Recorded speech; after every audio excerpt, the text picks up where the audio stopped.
Thank you very much. The first part is over. Ladies and gentlemen, good afternoon. I wanted today to share with you my experience of living with blindness, to hopefully send a positive message to those with special needs and their families and employers who think that having a disability is the end of the world. It is not. It's just the start of having great fun with endless challenges. I was born with a degenerating disease of the retina, causing blindness. I started with a little bit of vision, through which I tried to race with time to achieve everything that I may not be able to achieve later. So I did horse riding, I did cycling, I did skiing, I did mountaineering, I did driving, everything that I could. Home was the absolute comfort zone for me, headed by my great father, Farooq Muhammad Ali Loqman. And home was the absolute comfort zone for me. On the other hand, mainstream schooling, that was in Jeddah and Saudi Arabia, were the absolute devil and nightmare. I remember crying every morning before going to school and crying when I got back from school. I hated waking up in the mornings due to school suffering. In 1984, I remembered I moved to a school close to home, to our new home, and the first class was mathematics. The teacher wrote questions on the board and asked us to answer. When my turn came, I got up and told him I cannot see the board. And he laughed, and he said, "How could you not see the board being and sitting in the first row?" So he said, "Why don't you come hang on the blackboard so that you can be so close to it and can read it?" And obviously the entire class burst into a big laugh, and I burst into a big cry inside. And the heart sometimes cries before the eye. As they say in Arabic sometimes, there's a famous poem that says, "Ya qawmi udhuni لبعض الحي عاشقة والأذن تعشق قبل العين أحيانا." And this is very true for us the blind, because our ears always love before our eyes. Imagine, from the example I told you, there's so many. Imagine you could see how was the attitude of mature teachers toward me.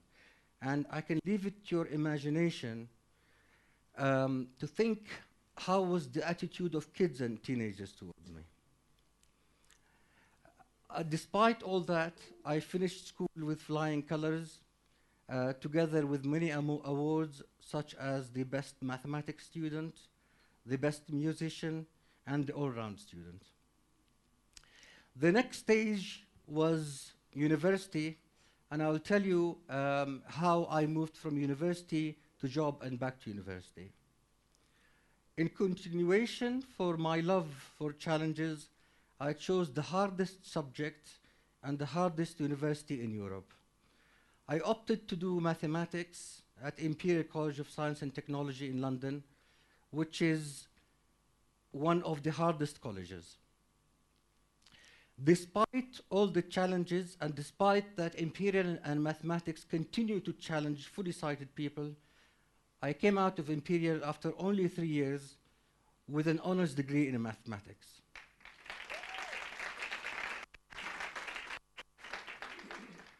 I moved on from there to do a master's in computing at the University of Kent at Canterbury before I got my first job. I was hired by Unilever from the UK and posted to Jeddah, then Dubai. Unilever is one of the largest 500 companies in the world and has over 300,000 employees. It was a great employer, but unfortunately, the work required a lot of visual skills and many traveling, ongoing travels every week to different cities and countries around the world. I remember after a particular market visit to Abu Dhabi city, I came back home with a decision to change career. I decided to do law, and the choice of law was for obvious reasons. It's a profession that does not rely so much on vision, plus it runs very long back in the Loqman family. I chose to do law at Kent University again, and because I had finished an honors degree from the UK and worked for an international company in the English language for a few years, I was offered to do the LLB degree in 2 years. After extremely stressful 2 years, as you know, law is very demanding in terms of reading. I used everybody I could. I borrowed the eyes of family, friends, colleagues to read for me and record for me. And after those very painful 2 years, once again, I completed my degree in 2 years.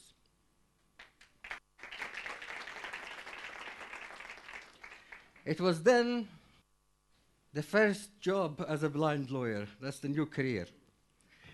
My first job was with an international company in London called Richards Butler.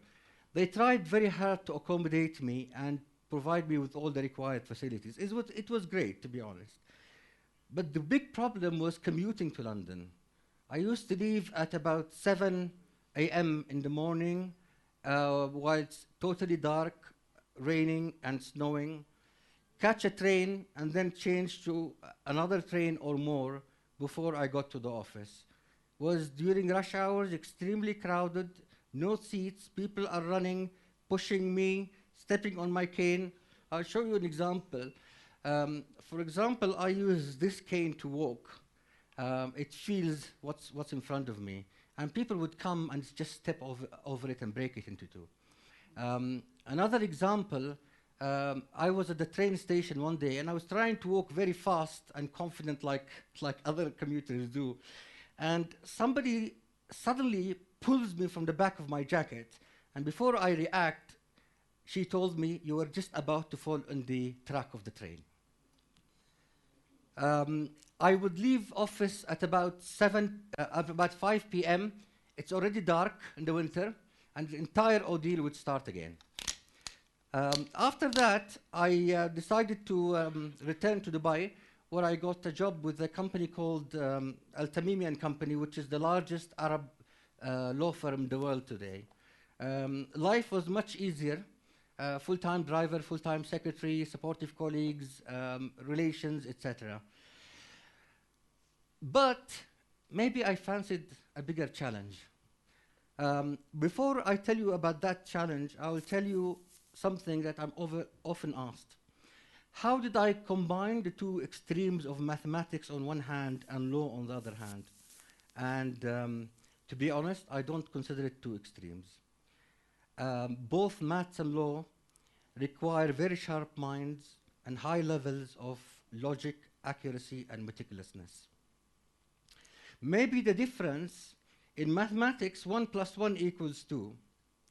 In law, I think 1 + 1 equals whatever a smart lawyer wants it to be. So it could be 0 or 2 or 11. That's up to us to fiddle the numbers or the questions. Okay, returning to Yemen. I left Yemen with my family as a kid due to economic and political constraints imposed by the old Communist Party, which you all know about. I could have stayed in Dubai, but I had restraints relating to my career. For example, in Dubai, being a non-local, I could not open my own office, and I could not get licensed to appear before the court. So I thought, okay, I'm not local there, let's go back to Yemen and be a full local. It was completely a new environment to me in Yemen. I had zero knowledge of the environment, of the business, of the laws. I was discouraged to open an office, 2004. How will you read? How will you go to court? And how will you compete with lawyers who have been practicing for decades in Yemen? To be honest, I didn't give a damn. I put my foot down, pulled my socks up, and did it. I opened Loqman Legal in early 2004. I started with one secretary, and I took every work that came through the door, including translations and interpretations for the World Bank and other embassies. She used to record for me, and I would listen to the tape and type the responses on my special laptop. Very often, I stayed till about 1 a.m. in the office, came back home to have a bite, and continue again work till the morning. The legal market was very, very difficult in Yemen. Information is very limited, and courts are just as bad and messy as local qat markets. I'm not kidding. The Yemen Bar Association refused to license me for many years, for no reason. Lawyers from family and friends formed a lobby against me not to be licensed. They told me once, if we license you, you will compete with us on all the international work and work relating to oil and gas companies. So I said, okay, fine. I continued without a license. In 2006, and only 2 years after establishing Loqman Legal, I was ranked by an international organization in Band 1 in Yemen as one of the top 3 international lawyers in the country. In 2007, I appeared before the first international court in Stockholm in Sweden. I continued on a very fast pace, and I guess my colleagues will put something on the overhead relating to the international recognitions and testimonies we received. I am happy now that I represent the biggest international clients in the world before local and international courts in Paris, London, and Sweden. Right. Now, to summarize, I'm really pleased that I have managed to overcome many of the challenges of childhood and adulthood. But I tell you very frankly, they never finish. Every day something crops up, and sometimes they're shattering, but other times they are easier to overcome. And in all events, I have to stand up on my feet again. I'm very blessed, alhamdulillah, to have great family, supportive friends, and social circles, which helped me a very big deal going through this life. And through their eyes, I still exercise my crazy hobbies, such as horse riding, cycling, and driving. By the way, if anybody wants me to try their car, I'll be more than happy to do so, free of charge.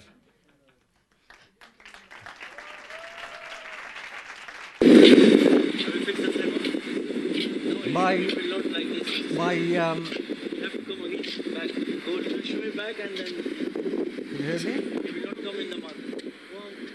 my son, Muhammad, completes his law degree next summer. I did not impose on him studying law, and I shall not impose it on his brothers Majdi and Hamza. Although as a father, I would love it if they follow suit, and together we can continue the great Loqman Legal for generations to come. Ladies and gentlemen, when I was young, I used to get embarrassed when somebody would hold my hand and walk me through social events. I knew that everybody would be looking at me in a funny way. Today, I feel very proud, and I walk with my head up through the same events, knowing that the minute I sit down, I will impress everybody. And thank you. And one last word. When somebody walks me through diwans in Yemen, busy diwans, and somebody is holding me to sit somewhere, I hear people saying, "Miskeen, ma yshufsh." Oh, poor guy, he's blind. And I say in my heart, poor you who think this great lawyer is blind. You may see just around you, but I see up to the sky, and the sky has no limit. Thank you. Thank you.